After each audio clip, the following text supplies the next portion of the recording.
नमस्कार दोस्तों, आज की तारीख है 27 दिसंबर 2025, दिन शनिवार और आज की हिंदी तिथि है पौष माह के शुक्ल पक्ष की सप्तमी। तो दोस्तों, सबसे पहले तो आज के दिन का इतिहास जान लेते हैं। आज 27 दिसंबर को गुरु गोविंद सिंह जयंती मनाई जाती है। गुरु गोविंद सिंह सिखों के 10वें गुरु थे।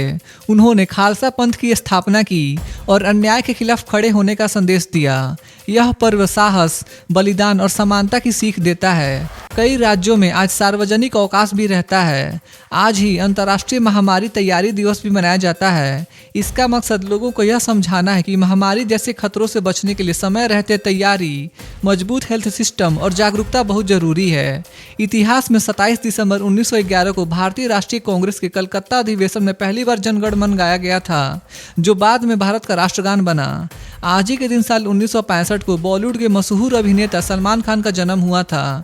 उन्होंने भारतीय सिनेमा को कई सुपरहिट फिल्में दी हैं। साल 2007 में आज ही के दिन पाकिस्तान की पूर्व प्रधानमंत्री बेनजीर भुट्टो की हत्या कर दी गई थी, जिसने पूरी दुनिया को हिला दिया था।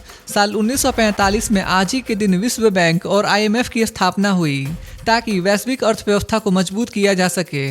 तो दोस्तों, ये था आज के दिन का इतिहास। तो चलिए अब जानते हैं आज की देश भर की सबसे बड़ी खबरें। प्रधानमंत्री नरेंद्र मोदी ने नई दिल्ली के भारत मंडपम में वीर बाल दिवस के राष्ट्रीय कार्यक्रम को संबोधित किया। उन्होंने गुरु गोविंद सिंह जी के साहिबजादों के बलिदान को याद करते हुए कहा कि उनका साहस आज के युवाओं के लिए सबसे बड़ी प्रेरणा है। PM मोदी ने कहा कि कम उम्र में देश और धर्म के लिए खड़ा होना आसान नहीं होता, लेकिन साहिबजादों ने यह कर दिखाया। इस मौके पर प्रधानमंत्री राष्ट्रीय बाल पुरस्कार पाने वाले बच्चों को सम्मानित किया गया। मोदी ने कहा कि भारत का भविष्य इन साहसी बच्चों के हाथों में सुरक्षित है। प्रधानमंत्री नरेंद्र मोदी वीर बाल दिवस के राष्ट्रीय समारोह में शामिल हुए। यह दिन गुरु गोविंद सिंह जी के 4 साहिबजादों की वीरता और बलिदान को याद करने के लिए मनाया जाता है। कार्यक्रम में देश भर से आए बच्चों, शिक्षकों और गणमान्य लोगों ने भाग लिया। PM मोदी ने कहा कि साहस उम्र नहीं देखता, सोच और हिम्मत देखता है। उन्होंने बच्चों से कहा कि वे देश की संस्कृति, इतिहास और मूल्यों को समझें और आगे बढ़ें। यह कार्यक्रम देश भर में युवाओं को जोड़ने का मजबूत माध्यम बना। वीर बाल दिवस के अवसर पर प्रधानमंत्री मोदी ने देश से मेंटल स्लेवरी यानी मानसिक गुलामी की सोच को खत्म करने की अपील की। उन्होंने कहा कि भारत को अब पुराने कॉलोनियल माइंडसेट से बाहर निकलना होगा। PM मोदी ने कहा कि साहिबजादों ने कभी झुकना नहीं सीखा और हमें भी वही आत्मविश्वास अपनाना चाहिए। उन्होंने युवाओं से अपनी भाषा, संस्कृति और सोच पर गर्व करने को कहा। मोदी के मुताबिक आत्मनिर्भर भारत की राह तभी मजबूत होगी जब सोच भी आज़ाद होगी। यह संदेश खास तौर पर छात्रों और युवाओं के लिए था। प्रधानमंत्री मोदी को लेकर सियासी बयानबाजी देखने को मिली है। कांग्रेस नेता पवन खेड़ा ने आरोप लगाया कि PM मोदी धार्मिक कार्यक्रमों में जाते हैं, लेकिन हिंसा के मामलों पर सरकार की चुप्पी रहती है। खासकर केरल चुनाव को लेकर यह बयान चर्चा में रहा। कांग्रेस ने इसे लॉ एंड ऑर्डर से जोड़ा, जबकि BJP ने इन आरोपों को राजनीति से प्रेरित बताया है। BJP नेताओं ने कहा कि PM मोदी हमेशा सभी धर्मों के सम्मान और शांति की बात करते हैं। यह मुद्दा सोशल मीडिया पर भी ट्रेंड करता रहा।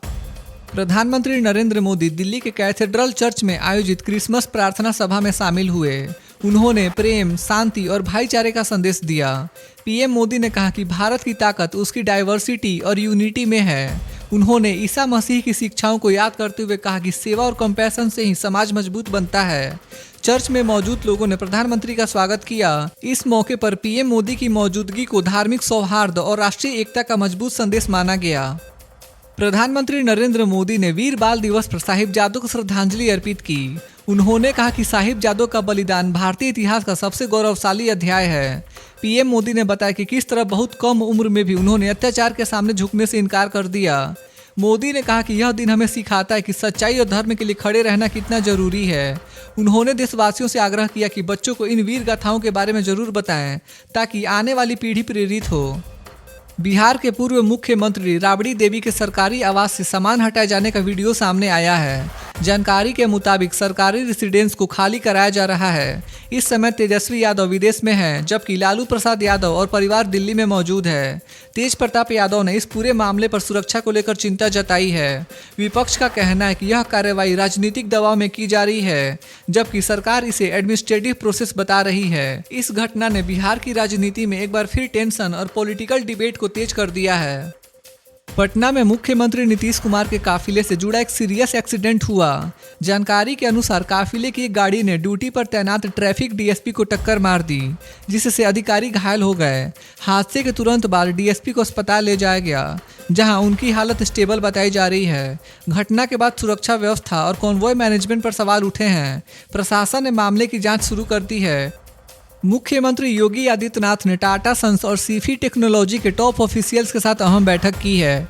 इस मीटिंग में उत्तर प्रदेश में एआई हब, डाटा सेंटर और डिजिटल इंफ्रास्ट्रक्चर में बड़े निवेश पर चर्चा हुई है। सीएम योगी ने कहा कि यूपी अब फास्ट ग्रोइंग इन्वेस्टमेंट डेस्टिनेशन बन चुका है।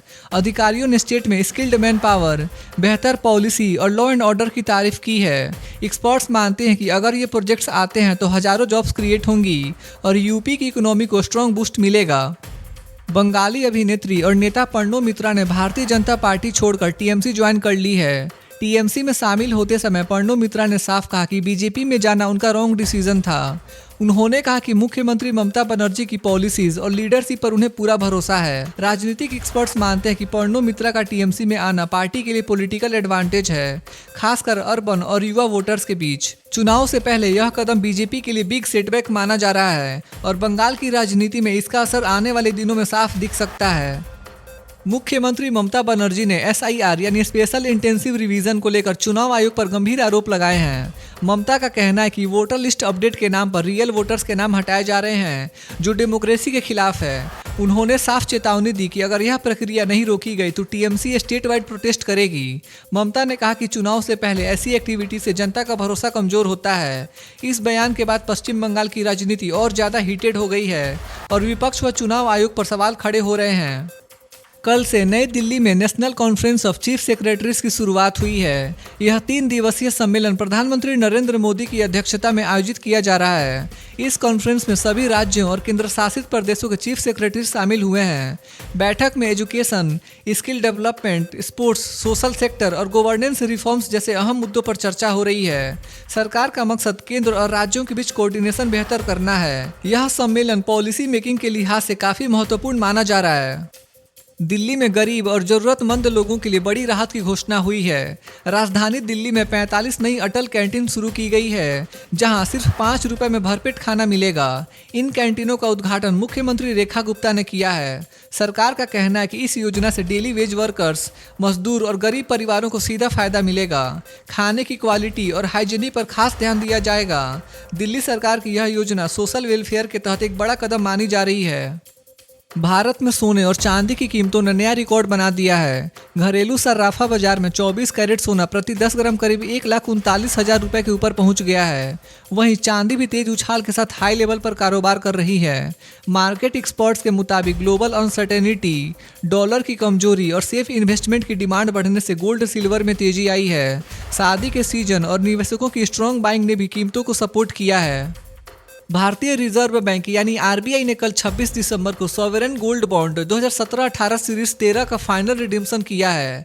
इस बॉन्ड में निवेश करने वालों को अब तक करीब 382% का शानदार रिटर्न मिला है। अगर किसी निवेशक ने 1 लाख रुपए तक का निवेश किया था तो आज उसकी वैल्यू लगभग 4,82,000 रुपए हो चुकी है। यह रिटर्न गोल्ड की कीमतों में लंबी अवधि की तेजी को दिखाता है। आरबीआई का यह बॉन्ड सुरक्षित इन्वेस्टमेंट ऑप्शन माना जाता है, जिसमें इंटरेस्ट और प्राइस एप्रिसिएशन दोनों का फायदा मिलता है। आरबीआई ने 2025 में क्रेडिट स्कोर अपडेट रूल्स को लेकर बड़ा बदलाव किया है। अब लोन या क्रेडिट कार्ड का पेमेंट करने के बाद आपका क्रेडिट स्कोर पहले से कहीं ज़्यादा जल्दी अपडेट होगा। इससे आम लोगों को फ्यूचर में लोन अप्रूवल आसान होगा। बैंक और फिनेंशियल इंस्टीट्यूशंस को भी रियल टाइम डाटा मिलेगा, जिससे ट्रांसपेरेंसी बढ़ेगी। एक्सपर्ट्स मानते हैं कि 2026 में इसका पॉजिटिव इम्पैक्ट और साफ दिखेगा। समय पर ईएमआई भरने वालों को सीधा फायदा मिलेगा, जबकि लेट पेमेंट करने वालों के स्कोर पर असर जल्दी दिखाई देगा। भारत के कई हिस्सों में मौसम बेहद ठंडा और चुनौतीपूर्ण है। दिल्ली, एनसीआर, यूपी, बिहार, हरियाणा, पंजाब और राजस्थान में घना कोहरा और शीतलहर छाई हुई है। सुबह और रात में दृश्यता बहुत कम हो गई है। मौसम विभाग यानी आईएमडी ने शीतलहर और कोहरे को लेकर चेतावनी जारी की है। हिमाचल और उत्तराखंड के पहाड़ी इलाकों में भी ठंडा तेज है। कुछ जगह हल्की बारिश और बर्फबारी की संभावना है। अगले 3-4 दिन तक का मौसम ऐसे ही बना रहने की संभावना है, इसलिए सावधानी जरूरी है। तो दोस्तों, आज के लिए बस इतना ही था। देश भर के छोटे बड़े अपडेट्स और हर दिन के मुख्य समाचार देखने के लिए हमारे YouTube न्यूज़ चैनल इंडियन जनता न्यूज़ को सब्सक्राइब जरूर करें। मिलते हैं अगले वीडियो में, तब तक के लिए बाय बाय, टेक केयर, जय हिंद।